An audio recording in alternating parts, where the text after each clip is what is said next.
दो ठगों को आप समझ सकते हैं कौन दो ठग थे यहाँ। दोनों ठगों को यहाँ की जनता ने करारा जवाब देते हुए ये एहसास करा दिया कि तुम लोगों के दम पर गरीबों का हित नहीं हो सकता, ना तो गरीबों की लड़ाई हो सकती। पूरे चुनाव में ओम प्रकाश राजभर सक्रिय रहे और राजभर बस्तियों में जाते थे तो कहते थे कि सपैया कुल हमारे पुरनका सथिया के दारू पिला के भेजत हम प्रचार करके उस पर। अब तो चले जाएं, जो भी राजभर बूथ है 100% दावा करने वाले लोगों से कहिए, हम आपके चैनल के माध्यम से वहां तक जानकारी पहुंचाना चाहता हूं। चले जाएं, जा कर के देख लें। समाज ने नकार दिया है। 22 में गठबंधन में 17 सीट माननीय अखिलेश जी ने इनको दिया था। बहुत बड़ा सम्मान धरती पर अगर इनका किसी ने करने का काम किया तो समाजवादी पार्टी के राष्ट्रीय अध्यक्ष माननीय अखिलेश यादव जी ने अपने साथ इनसे गठबंधन किए और गठबंधन के बाद 17 सीट दिए। और सीट देते समय उन्होंने ये भी बात कहा था ओम प्रकाश राजभर को कि अपने समाज के नौजवानों को और अपने कार्यकर्ताओं को अधिक से अधिक आप लड़ा करके उत्तर प्रदेश के सदन तक पहुंचाना। जब तक आपके कार्यकर्ता उत्तर प्रदेश के सदन तक नहीं जाएंगे तब तक गरीबों के हित की लड़ाई नहीं हो सकता है।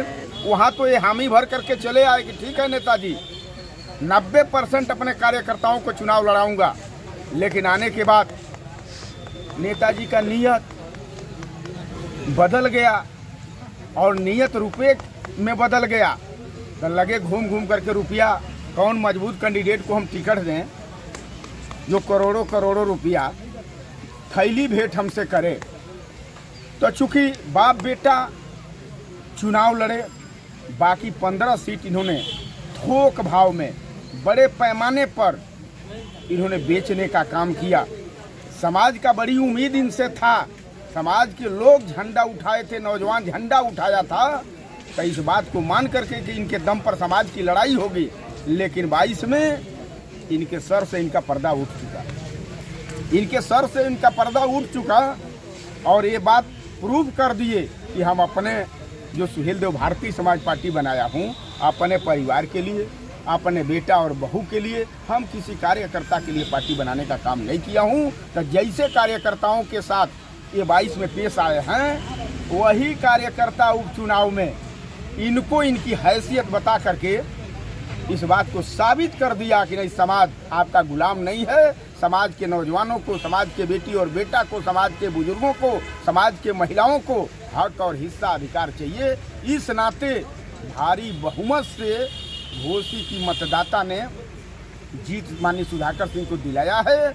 हम घोसी की जनता का बहुत बार घोसी के जनता को बधाई देना चाहता हूं कि आपने जो फैसला लिया है उपचुनाव में, इसका महेंद्र राजभर एक सुहेल देव स्वाभिमान पार्टी का कार्यकर्ता होने के नाते बार बार आपको बधाई, बार बार आपको धन्यवाद देना चाहता हूं।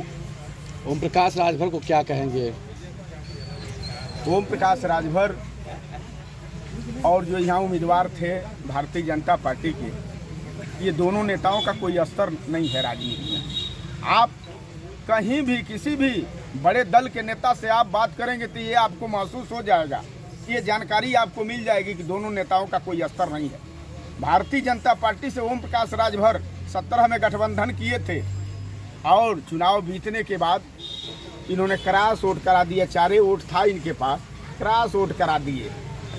जहाँ रहे वहाँ विश्वास के साथ कभी ओम प्रकाश राजभर नहीं रहे, न तो ओम प्रकाश राजभर रहे न तो दारा चौहान रहे।